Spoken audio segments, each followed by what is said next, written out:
Ya, Assalamualaikum warahmatullahi wabarakatuh. Selamat siang, salam sehat untuk kita semua. Saat ini sahabat Abah Warkop di mana saja Anda berada, bil khusus masyarakat Gorontalo. Saya telah bersama dengan Kepala BPJS Kesehatan Tenaga Kerjaan. Maaf, Badan Pelaksana Jaminan Sosial Ketenagakerjaan Provinsi Gorontalo, Bapak Hadian Evian ya Pak? Endra Elsian. Bapak Endra Evian. Kita akan banyak berbincang tentang tupoksi dan sejauh mana tugas dan fungsi dari BPJSK atau BPJS Kesehatan untuk masyarakat, bil khusus masyarakat Gorontalo. Assalamualaikum Pak.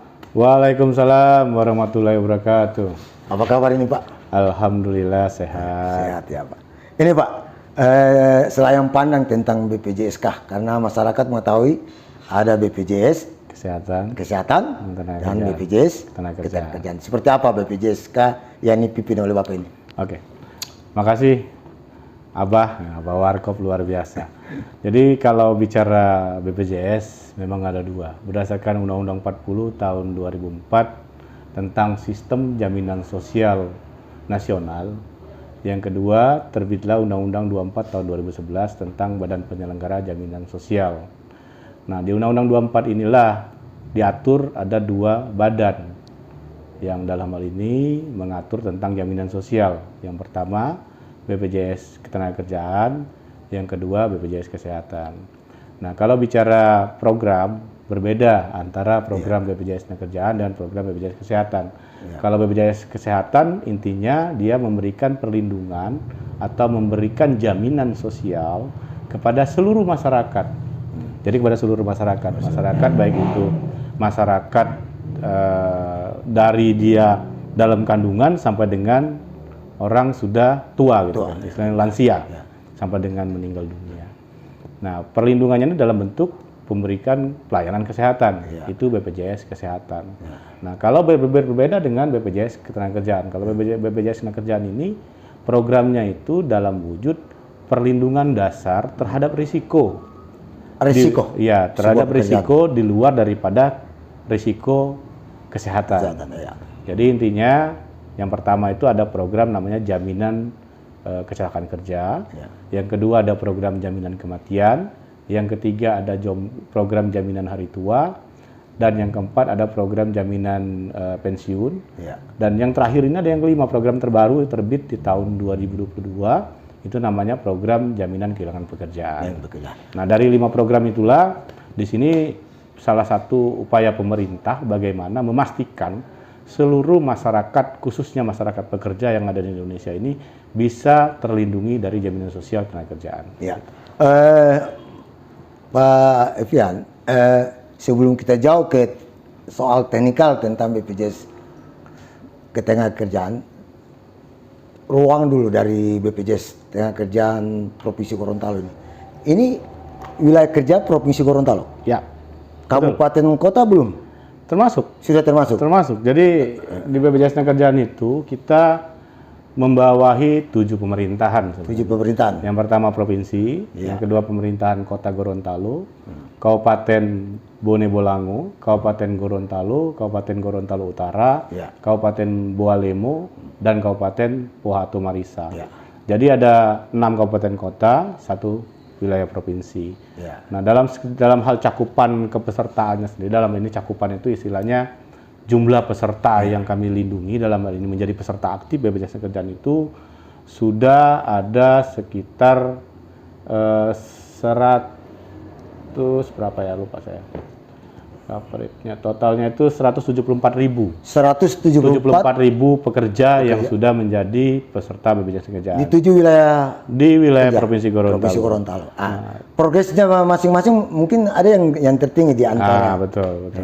Nah, dari 174.000 ini sebenarnya itu bagian daripada kabupaten kota. Yang mana kalau bicara coverage-nya dari potensi, kalau kami lihat dari BPS itu kan sebenarnya lebih dari 300.000 lebih kan, hampir 400.000 pekerja yang ada di Provinsi Gorontalo. Nah, kalau dibicarakan kalau pencapaian kita 174.000 itu baru sekitar 44% yang tercover. pekerja yang sudah menjadi peserta BPJS Kerjaan. Nah, memang di sini besarannya itu bukan, kan kita ada 3 kategori pekerja sebenarnya Ya. yang diberikan perlindungan. Ada 3 kategori pekerja: pekerja formal, pekerja informal, dan pekerja jasa konstruksi. Ya. Nah, yang banyak sekali potensinya itu memang di pekerja jasa konstruksi. Jasa konstruksi. Kalau di pekerja formal itu kita tidak banyak, sekitar ada 100 berapa ribu ya ntar.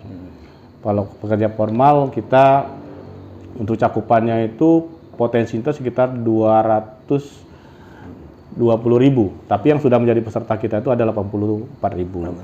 Nah, yang informal itu kalau potensinya itu ada sekitar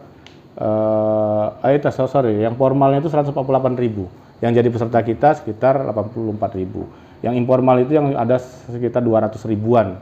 Nah, tapi yang di kita ini masih rendah ini. Ini yang masih rendah, masih PR banget. Itu sekitar ada, kalau bicara informal itu yang sudah menjadi peserta kita ada 44.000. Ya, deskripsi informal, formal itu seperti apa Nah, maksudnya? ini nanti kalau yang bicara formal itu sebenarnya orang yang bekerja. Orang yang bekerja. Ya, pekerja formal itu kan orang yang bekerja, Ya. atau dia untuk orang lain, bisa berbentuk lembaga, bisa berbentuk kantor, bisa berbentuk perusahaan, atau dia punya perusahaan sendiri gitu kan. Intinya dia bekerja untuk orang lain. Itu yang Lembaga orang bisa pemerintah dan non pemerintah. bisa. Ya. Pemerintah kan termasuk non ASN. Non-ASN, Non ASN itu kan dalam kategori pekerja formal. Iya. Non ASN-nya. Nah, kalau pekerja informal ini orang yang bekerja untuk dirinya sendiri. Iya. Ya bisa dikategorikan seperti nelayan, pedagang, tukang bentor, terus apalagi misalkan pemanjat kelapa, ya dan lain-lain lah. Capaiannya masih di bawah itu. Iya, ya itu yang istilahnya mereka yang mendapatkan penghasilan hanya untuk diri dia sendiri. Dia tidak digaji oleh siapapun. Itu masuk kategori pekerja informal. Ini yang masih rendah, Pak. Karena potensi 200 ribuan, kita pencapaian baru sekitar 40 ribuan gitu. Kalau di sektor yang satu itu apa namanya tadi? Satu jasa konstruksi. Jasa konstruksi Nah, yang tinggi ya? kalau jasa konstruksi ini yang besar sebenarnya potensinya. Karena dia sifatnya pekerjaannya kan tidak kelihatan kalau jasa konstruksi. Tergantung proyek yang ada di setiap tahunnya itu kan.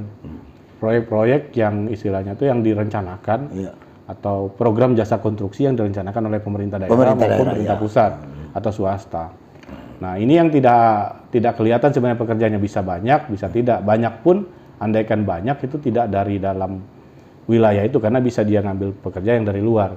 Jadi pekerja konstruksi ini maksudnya orang yang bekerja pada saat ada di suatu proyek. Misalkan proyek pembangunan jalan, kayak depan kantor ini kan ada pembangunan jalan. Nah, itu pekerjaan itu pekerja jasa konstruksi namanya. Misalkan ada pembangunan jembatan, nah itu jasa konstruksi. Misalkan ada yang lagi bangun bendungan di Bone Bolango, nah itu salah satunya pekerja jasa konstruksi. Kayak gitu. Pertanyaan selanjutnya Pak, untuk Gorontalo BPJSK ini sudah tahun keberapa? Kita dari tahun kalau nggak salah ya 2003. 2003 ya, di Masjid Ritung Baru ya. Tapi kalau kantornya ya, kalau bicara kepesertaannya kan dulu kan sebelum ada kantor cabang Gorontalo kita masih menyatu dengan kantor cabang Manado. Karena belum ada pecahan ini, terbentuknya itu pada saat pecahan berdirinya Provinsi Gorontalo. Provinsi Gorontalo ya. Oke Pak, masalah saya ingin lebih stressing masalah teknikalnya, tapi saya mengambil contoh kasus wilayah Kota Gorontalo, tepat beradanya kantor ini. Bagaimana Bapak melihat progresnya Kota Gorontalo dilihat dari 3 sektor tadi itu, baik informal, formal maupun jasa konstruksi tadi. Ya, kemajuan seperti apa Pak para pesertanya? Kalau untuk peningkatan ya belum terlalu signifikan lah, tapi adalah progresnya ada. Dengan salah satunya dorongan dari pemerintah kota dalam hal ini Pak Wali Kota, Pak Marten Taha, ini salah satu effort positif lah buat kami. Bagaimana beliau memang kan concern lah untuk memberikan perlindungan pada masyarakatnya di Kota Gorontalo.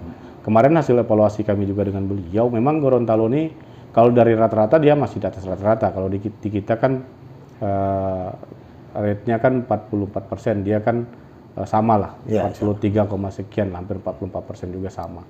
Nah, harapannya sih memang kemarin waktu ketemu evaluasi dengan beliau, dengan seluruh TKPD juga di Kota Gorontalo, bagaimana upaya pemerintah daerah lebih mendorong lagi meningkatkan cakupan kepesertaan atau jumlah peserta dalam ini pekerja yang ada di Kota Gorontalo ini bisa diberikan perlindungan jaminan sosial. Ya, kalau strategi yang Kerja. bisa Bapak ambil untuk meng-up progres capaiannya itu seperti apa? Kalau bicara strategi sebenarnya ketegasan dari pemerintah daerah, gitu kan. Salah satunya itu. Kalau bicara instruksi, Pak Wali Kota sudah mengeluarkan instruksi dari tahun 2020. Waktu saya masuk sudah mengeluarkan instruksi terkait kewajiban seluruh, gitu kan, seluruh pengusaha, seluruh pekerja itu wajib mendaftarkan diri sebagai peserta bina kerjaan, gitu kan. Ada instruksinya itu tahun 2020. Nah, tapi masalahnya ini kan kesadaran, bagaimana membangun kesadaran daripada para pekerja dan pengusaha itu sendiri.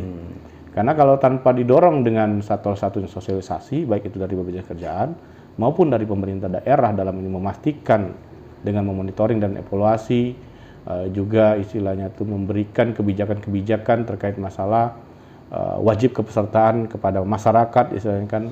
Nah, itu salah satu hal yang bisa atau strategi yang lebih cepat sebenarnya, bagaimana mendorong semua masyarakat di Kota Gorontalo bisa terlindungi dalam program. Jadi Pak, kalau dilihat ini political will-nya dari Pak Wali Kota ini luar biasa. Masyarakat Kota Gorontalo Ya. sangat atensinya sangat besar untuk bagaimana memprotek masyarakatnya. Tinggal bagaimana kemauan dari sektor-sektor yang Bapak sebut. Ya, saya mengambil contoh seperti bagaimana pekerja yang ada di formal lah. Dalam hal ini seperti SKPD, OPD. Ya. Itu yang mungkin perlu harus ada peningkatan. Ya. Komentar Bapak seperti apa? Kalau untuk yang di OPD khususnya non ASN, alhamdulillah. Ya. Alhamdulillah itu sudah pencapaiannya sudah hampir berapa kemarin dari evaluasi kita sih, kalau nggak salah, nggak tahu tuh datanya pelik atau tidak. Ya. Kalau dari potensinya ada 4.000-an, tapi terdaftar kita sekitar 2.600-an. Luar biasa. Ya, lumayan ya. Ya. Tapi benar, kemarin kita minta cek lagi, benar nggak sih datanya 4.000 itu? Takutnya kan tidak termasuk. Memang ada beberapa OPD, kemarin ada sekitar 6 OPD yang belum termasuk Dinkes, gitu kan. Dinkes kemarin untuk apa ya? Saya lupa, pokoknya ada 6 OPD lah. Itu yang kemarin didorong Pak Wali Kota untuk dipastikan paling telat bulan depan sudah terdaftar non ASN-nya menjadi peserta bina kerjaan. Kalau cakupan di Kota Gorontalo ini sebenarnya kemarin juga Pak Wali Kota sempat komitmen juga untuk memberikan perlindungan kepada para pekerja, khususnya pekerja informal. Ya. Ya, itu nanti akan dianggarkan melalui pemerintah kota. Itu sebanyak 10.000 pekerja gitu. 10.000 Pak ya? Ya, rencananya di APBD. Ya, kan ada seperti sektor perikanan, peternakan, pertanian. Ya, itu salah satunya mungkin nanti yang akan didaftarkan melalui APBD. Dalam hal ini diberikan stimulus iuran lah. Stimulus iuran dari pemerintah kota untuk diberikan perlindungan dalam program BPJS Kerjaan kepada pekerja informal itu ya seperti nelayan tadi, termasuk guru ngaji, marbot, tukang bentor, pedagang. Nah, itu yang akan diberikan perlindungan melalui APBD. Luar biasa. Pak Alfian, saya ingin coba lebih ke dalam, lebih teknik.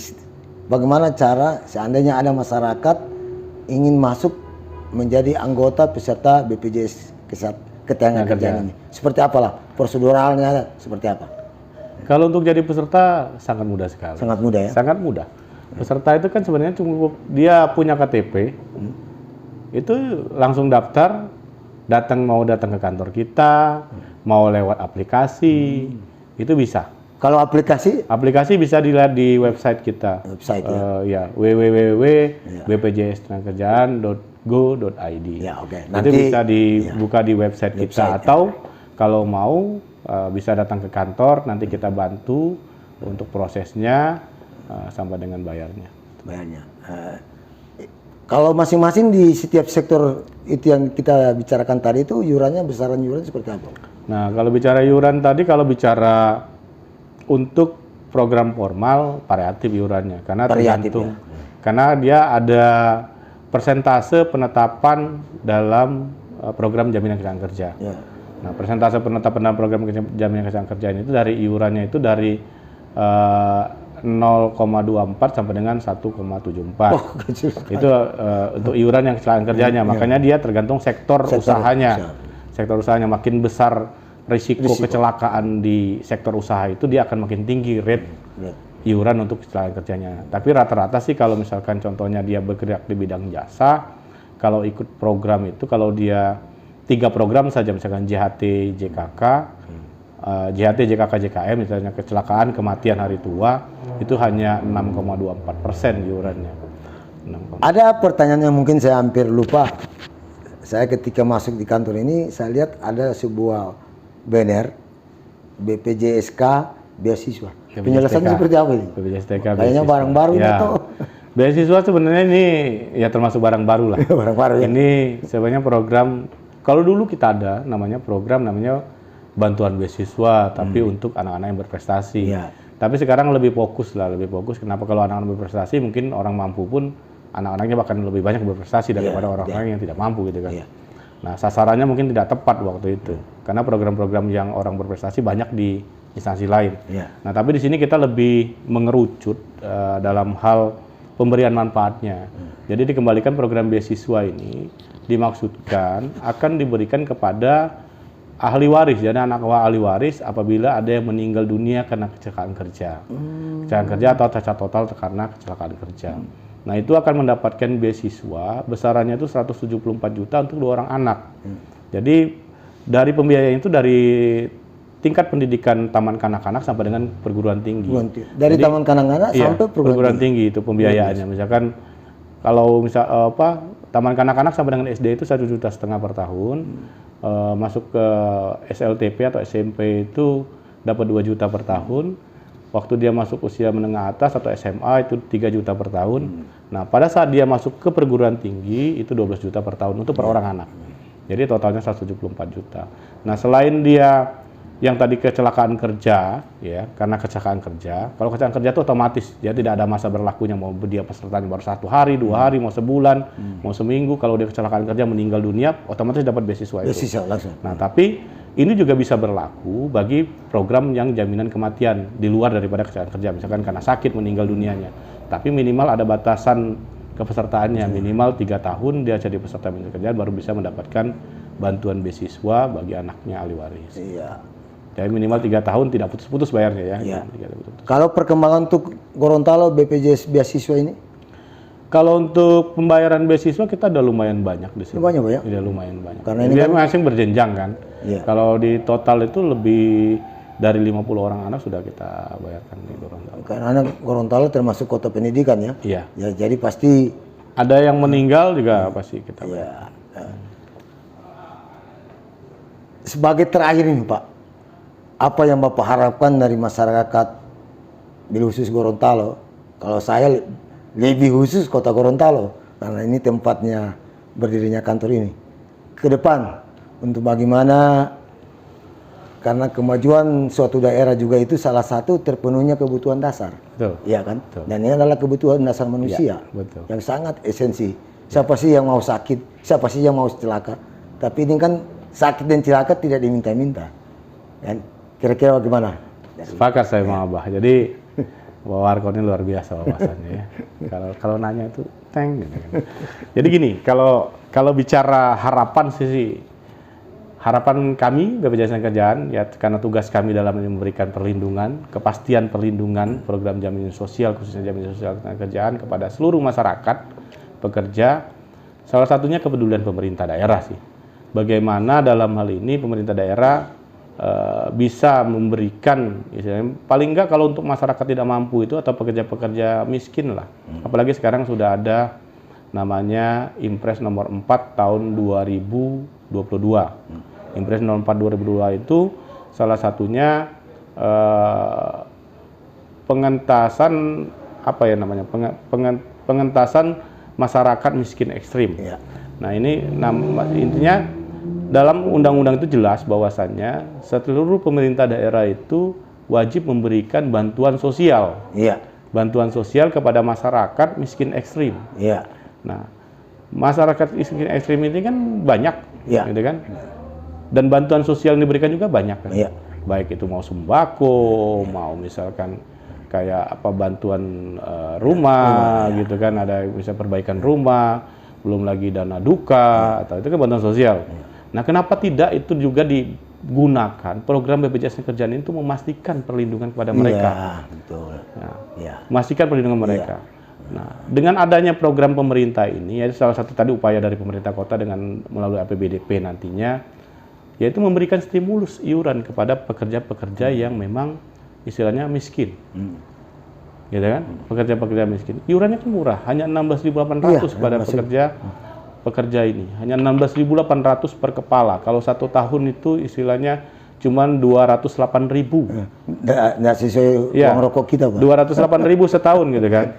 Kalau misalkan dia ada yang meninggal, ya, kalau untuk 1.000 orang itu kan 1 tahun itu hanya 200 juta. 200 juta. Ya kan? Banget dari nilai. Untuk 1.000 orang, 200 200 juta. Kalau 10.000 orang kalikan saja kan cuma 2 miliar. Tapi kalau kemungkinan dari 1.000 orang itu meninggal, masyarakat yang meninggal itu, apabila dia meninggal dunia dipastikan dapat santunan 42 juta rupiah. 42 juta rupiah. Kalau dia meninggal dunia hanya dengan iuran 16.800, makanya kalau masyarakat dalam hal ini sekali mengedukasi lah ya. Iya. Belum terdaftar sebagai peserta BPJS Kerjaan, segera mendaftar. Hanya dengan 16.800 pada saat itu untuk 2 program, kecelakaan kerja dan program jaminan kematian. Pada saat yang bersangkutan itu meninggal dunia karena sakit sampai dengan bunuh diri pun BPJS Kerjaan pastikan itu akan mendapatkan santunan. Sebentar, Pak, saya stressing bunuh diri. Kena juga itu. Kenapa? Ya, nggak perlu ada pemeriksaan, otopsi apa? Nggak ada. Otomatis clear. Yang penting dia ada surat kematian. Surat kita kematian. pastikan di lapangan benar dia meninggal dunia, kami pasti bayarkan. Yang penting gini, jangan orang sakit yang didaftarin gitu kan. Sudah sekarat di rumah sakit didaftarkan, nah itu yang nggak bisa Itu di nggak bisa, BPJS Kerjaan. Karena yang dipastikan itu pada saat dia mendaftar tuh prosesnya dia masih bekerja. Orang itu masih sehat, masih bekerja. Terus dia mendaftar, terjadi kecelakaan atau musibah atau risiko sampai dengan meninggal dunia, kami pastikan jaminannya akan didapatkan oleh ahli warisnya. Luar biasa. Itu besarannya 42 juta rupiah. 42 juta rupiah itu langsung sekaligus kami bayarkan. Ya. Nah, itu untuk program jaminan kematian. Terus program jaminan kecelakaan kerja. Misalkan contohnya gini, program jaminan kecelakaan kerja ini kan perlindungan terhadap pekerja yang mengalami kecelakaan pada saat dia melakukan aktivitas pekerjaannya. Contohnya tukang bentor. Tukang bentor waktu pekerjaannya bisa 24 jam kan? Iya. Ya kan? Pada saat situasi dia lagi narik bentor, lagi nganter penumpang, mau kosong, mau pulang atau apa, terjadi kecelakaan waktu dia bawa bentor, kecelakaan kerja itu masuk ke dalam kategori kecelakaan kerja.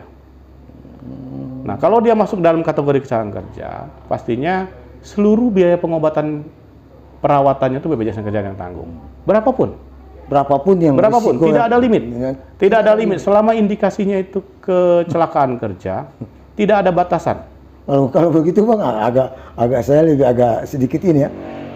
Mungkin lebih baik dari katakanlah saya jujur saja ya. Ada pos ini nggak masuk BPJS, ini masuk. Tidak. Kalau di tenaga kerja semua masuk. Yang penting indikasinya itu. Indikasi pengobatannya itu karena kecelakaan kerjanya. Jangan nanti waktu dia kecelakaan yang kenanya kepala gitu kan, misalkan gegar otak, ya kita obatin gegar otaknya. Sampai dengan luka-lukanya kita obatin semuanya. Mau operasi pun, mau kata dokter dioperasi, kita operasi. No limit. Tidak, misalkan dia gegar otak tapi kena jantungnya minta obatin juga enggak, karena jantungnya bawaan. Nah, penyakit bawaan itu nggak masuk gitu kan. Atau paru-parunya ternyata karena dia sering ngerokok ada bolong-bolong gitu, itu nggak masuk. Yang penting indikasi kecelakaan kerja itu yang kami tanggung. Nah, selain biaya pengobatan perawatan, itu juga ada namanya kita ada bantuan biaya pengangkutan. Biaya pengangkutan ini kalau darat tuh ambulan misalkan kan. Misalkan kecelakaannya di ujung lah jauh dengan rumah sakit. Ternyata kita butuh tumpangan. Karena tidak ada ambulan jauh, kita bisa sewa mobil warga atau siapapun lah gitu. Kita bayar kan. Misalkan 300.000, 500.000. Nah, itu BPJS Kerja balikin uangnya. Bisa diklaim ke BPJS Kerjaan. Selain itu juga ada namanya santunan sementara tidak mampu bekerja. STMB, santunan sementara tidak mampu bekerja. Nah, pada saat orang mengalami kecelakaan kerja, dia dirawat di rumah sakit, ada proses perawatan kan. Yang penting kalau lukanya tidak parah, mungkin dia tidak perlu dirawat gitu kan, cuma sekali obatan selesai gitu. Tapi ada hari kosong dia tidak bekerja. Nah, pada saat dia dirawat ternyata parah nih, akibat kecelakaan itu parah, lukanya parah, misalkan kakinya patah, tangannya patah atau kepalanya gegar otak, itu kan lama dirawatnya. Sampai dengan proses sembuh soalnya. Pada saat proses lama dia dirawat itu, kan dia tidak bisa bekerja. bisa sebulan, bisa 2 bulan, bisa sampai 1 tahun. Ada peserta kita tuh yang sampai 1 tahun sampai 2 tahun tidak bekerja, ada. Yang dirawat, ada.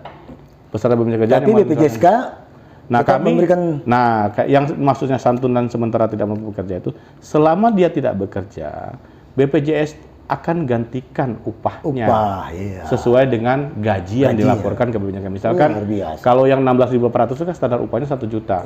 Nah, setiap bulan kami bayarkan 1 juta. Dikalikan aja nanti berapa. Tapi kita bayarkan itu bisa 2 versi, bisa biasanya sih kita bayarkan setelah dinyatakan dokter sembuh sih. Nanti akumulasi bayarnya. Misalkan dirawat 6 bulan. Kalau misalkan dia peserta informal dengan dasar upah 1 juta, selama 6 bulan itu dia tidak dinyatakan dokter dirawat dan dia tidak bisa bekerja, belum dinyatakan sembuh. Nah, kalau masuk ke 7 bulan dia dinyatakan dokter sembuh, baru bisa bekerja. 6 bulan itu kita bayarkan, jadi 6 juta kita bayarkan ke mereka. Tidak ada potongan apapun. Itu namanya santunan sementara tidak bekerja. Jadi ada upah yang kita bayarkan ke pekerja, penggantian upah lah, selama dia dirawat. Selama dia dirawat karena tidak bisa bekerja gitu. Luar biasa. Ya kan? Selain itu juga ada lagi, tidak hanya batas sampai di situ kan yang program JKK ini. Ada namanya santunan cacat. Santunan cacat. Itu seperti apa? Cacat ini misalkan tadi dia celaka karena pekerjaannya, karena dia lagi bekerja ada kecelakaan. Terus yang tadi misalkan dia patah kaki, ya kan, harus amputasi, atau tangan harus amputasi, atau tidak amputasi pun bisa. Karena cacat itu ada 3 macam. Ada cacat total tetap, ada cacat tetap sebagian, ada cacat fungsi. Nah, kalau dia tidak misalkan diamputasi itu cacat fungsi jatuhnya, kayak kaki. Tidak bisa lagi digunakan. Iya, kayak kaki misalkan kan, dia tidak diamputasi kakinya, utuh. Tapi tidak bisa Tapi kan dia jalannya tidak lurus, kakinya dia masih ada misalkan bengkok atau kayak tangan lah, lebih gampang tangan. Tangan itu misalkan pada saat kita patah tangan sini, kita ada cacat kurang fungsinya. Cacat fungsi itu minimal dalam mengangkat beban kita akan berkurang kan fungsinya.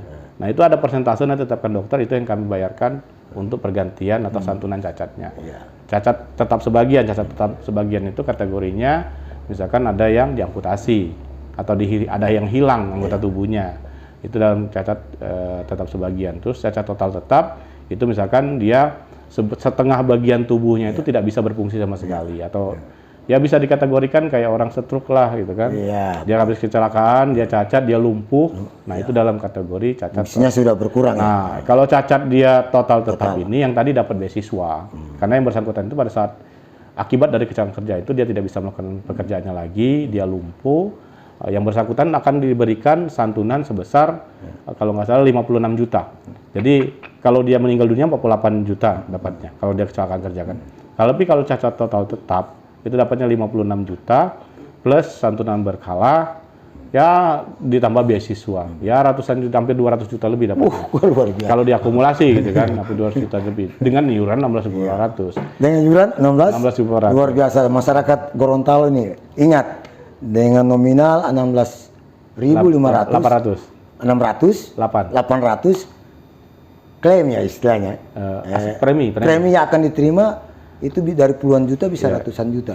Inilah klaimnya yang diterima, preminya 16.800. Ya akan diterima. Inilah manfaat dari kehadiran BPJS Ketenagakerjaan. Sebelum masuk closing, Pak. Boleh. Alhamdulillah kita kan sekarang ini sudah ada katakanlah gubernur baru. Pak, dengan hormat Bapak Dr. Hamka Henda Nur. Ya. Pertanyaan saya, Gorontalo ini termasuk sudah, ini kita data umum lah. Data umum bahwa provinsi masuk di wilayah masyarakat miskinnya katakan nomor 5 atau nomor 6 lah. Itu data lah, bisa kita debat. Pertanyaan saya, apakah Bapak pernah melakukan konsultasi ke beliau? Audiens dengan beliau, karena kemiskinan ini salah satu hal yang mempengaruhi data kemiskinan. Kalau kita pakai standar IPM, ya kan, Indeks Pembangunan Manusia. Nah, sudah lakukan sih, Pak? Kalau untuk ketemu beliau sudah pernah. Waktu baru 1 minggu atau 10 hari lah beliau di sini. Waktu itu kita minta jadwal ketemu dengan beliau, kita sudah jelaskan sih manfaat program jaminan sosial kerjaan. Alhamdulillah beliau welcome. Tapi karena mungkin masih baru, beliau belum beranilah ngambil kebijakan terkait bagaimana ke depannya tentang perlindungan jaminan sosial ketenagakerjaan khususnya. Mungkin nanti seiring dengan waktu lah kita akan coba melakukan pendekatan dengan beliau selaku penjabat gubernur pengganti gubernur sebelumnya, dalam ini orang nomor 1 lah di Gorontalo sekarang ya. Jadi harapannya dengan beliau bagaimana bisa yaitu memberikan perlindungan kepada masyarakatnya, yaitu dalam hal ini memperhatikan lah masyarakat miskinnya dengan memberikan dalam hal ini bantuan iuran sebenarnya. Kan kalau di BPJS Kesehatan kan ada bantuan iuran. Ya, kenapa di BPJS Ketenagakerjaan tidak bisa? Sebenarnya tidak usah banyak lah, cuman 10.000 berapa kan. Misalnya kabupaten kota saja mampu gitu. Maksudnya provinsi yang anggarannya lebih besar tidak mampu gitu kan. Benar itu Bang. Karena begini, kalau kita potret ini Gorontalo luar biasa Pak sumber daya manusianya. Tapi Abah Warkop juga sebagai salah satu channel yang mendorong bagaimana Gorontalo ini adalah provinsi yang tangguh dan besar, itu selalu mengharapkan hal seperti itu. Artinya bagaimana masyarakat Gorontalo terprotek di hal-hal yang seperti ini. Karena ini juga salah satu ukuran, wah Gorontalo provinsi Anda kan bla bla bla bla bla. Terutama misalnya kemiskinan. Kemiskinan itu Pak salah satu yang sangat sensitif. Ya, betul. Sangat sensitif. Kemajuan suatu daerah kalau rakyatnya miskin dianggap bisa dikatakan tidak berbuat apa-apa. Betul. Ya. Jadi bagaimana skop Gorontalo seperti ini, Pak? Itu yang Abah Warkop masukkan. Ya. Sebenarnya kan kemiskinan masyarakat itu kan wajahnya suatu wilayah. Satu wilayah, ya. Ya, wajahnya suatu wilayah. Iya. Gitu.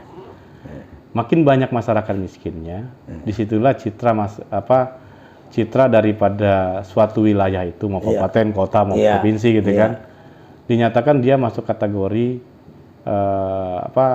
kota maju atau pemerintahan yang maju atau tidak. Dihitung dari jumlah tingkat kemiskinan di suatu wilayah itu.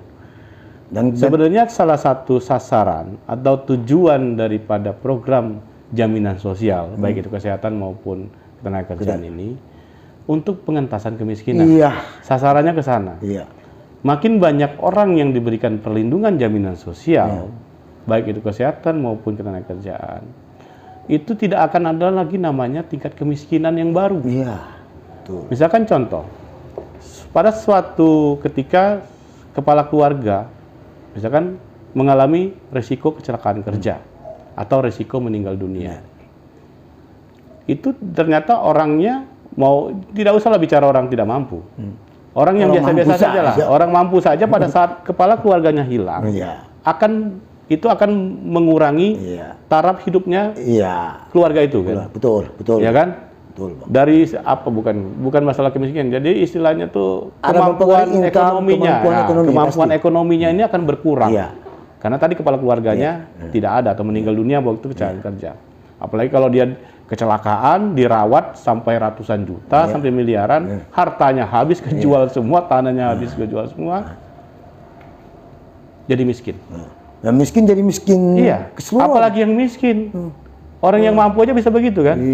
Yang tadinya orang kaya saja, kalau dia dirawat karena kecelakaan kerja, karena biayanya besar, dia tidak dapat perlindungan jaminan sosial ketenagakerjaan atau jaminan sosial kesehatan. Dia masuk rumah sakit, misalkan sakit, dirawatnya butuh banyak gitu kan, itu udah pasti miskin. Karena dia jual barang-barangnya, jual hartanya untuk mengobati tadi. Dan hukumnya wajib itu. Nah, tapi kalau dia sudah terlindungi program jaminan kesehatan dan program jaminan sosial ketenagakerjaan, itu ada yang pihak lain atau lembaga lain yang menalanginya. Kayak misalkan celaka, BPJS Kesehatan pastikan seluruh biayanya BPJS Kesehatan yang tanggung. Kalau sakit, BPJS Kesehatan yang menanggung seluruh biaya pengobatan. Jadi tidak ada lagi namanya istilahnya ada kemiskinan baru.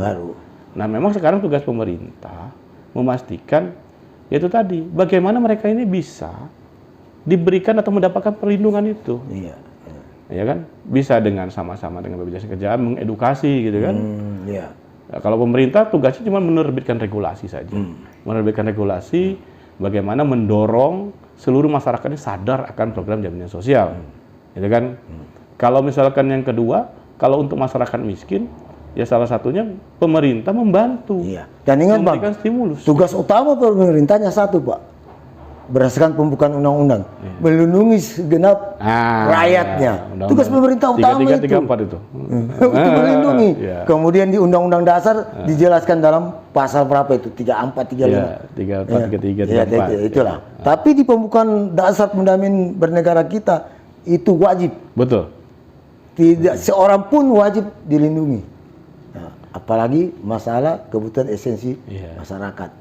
Nah, kira-kira seperti itu. Kalau statement gimana? Ya intinya harapan kami banyak kerjaan, salah satunya kesadaran pemerintah khususnya, kesadaran masyarakat pada umumnya akan pentingnya program jaminan sosial tenaga kerjaan. Ya. Dengan adanya program jaminan sosial tenaga kerjaan, dalam hal ini seluruh masyarakat pekerja yang ada di Provinsi Gorontalo ini terlindungi dengan program jaminan sosial tenaga kerjaan, dipastikan akan mengurangi tingkat kemiskinan yang ada di Provinsi Gorontalo. Yang kedua, kesejahteraan pasti meningkat. Kesejahteraan pasti meningkat. Ya. Apabila terjadi risiko, dipastikan BPJS Ketenagakerjaan akan memberikan perlindungan secara utuh kepada seluruh masyarakat peserta BPJS Ketenagakerjaan. Mungkin itu dari saya. Ya. Yang paling terakhir, sebagai akhir dari closing statement, Abang ini udah berapa tahun di Gorontalo sebagai kepala BPJS Ketenagakerjaan? Saya di Gorontalo sudah mau 2 tahun. 2 tahun. Alhamdulillah Sudah cukup. 2 tahun. Support dari pemerintah dalam hal ini dengan kami, lembaga atau badan penyelenggara jaminan sosial ketenagakerjaan Provinsi Gorontalo cukup baik supportnya kepada kami. Tapi memang dalam hal ini kami masih butuh dukungan lebih dalam hal bagaimana memastikan seluruh masyarakat yang ada, khususnya masyarakat miskin, itu diberikan perlindungan secara utuh melalui pemerintah daerah, dari ini provinsi sampai dengan kabupaten kota, dengan memberikan bantuan penerima iuran lah. Jadi bantuan iuran kepada masyarakat miskin ini. Karena kalau kita edukasi, kelemahan daripada masyarakat miskin ini ya bukan nilainya sih sebenarnya, bukan nilai uangnya. Bukan nilai uang. Tapi dalam hal ini mereka itu agak kerepotan dalam hal proses pembayarannya. Katakan kalau mau bayar sekaligus 3 bulan duitnya nggak cukup gitu kan. Mau bayar bulanan repot. Nah, itu yang gitu. Tapi kepastian kita, kesadaran pemerintah dalam hal ini, dukungan dari pemerintah daerah, kami harapkan bagaimana bisa memberikan perlindungan kepada masyarakat miskinnya, khususnya masyarakat pekerja miskinnya, terlindungi dalam program BPJS Ketenagakerjaan. Ya, sahabat Abah Warkop, memang kalau Abah Warkop lihat di berbagai yang pernah dipublish di berbagai media cetak yang ada di Gorontalo, beliau Bapak Hendra Evian ini banyak melakukan audiens dengan kepala-kepala daerah. Ya, yang kemarin yang terakhir kami lihat dengan Bapak Wali Kota Gorontalo. Dan ini merupakan salah satu tipikal yang kami lihat dari beliau, sangat progresif.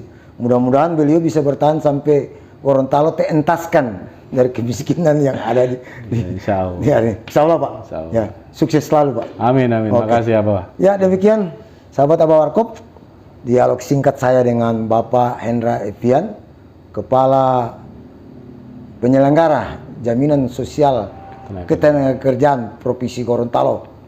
Dari Gorontalo untuk Indonesia, salam sehat, salam kebangsaan. Assalamualaikum warahmatullahi wabarakatuh. Waalaikumsalam warahmatullahi wabarakatuh.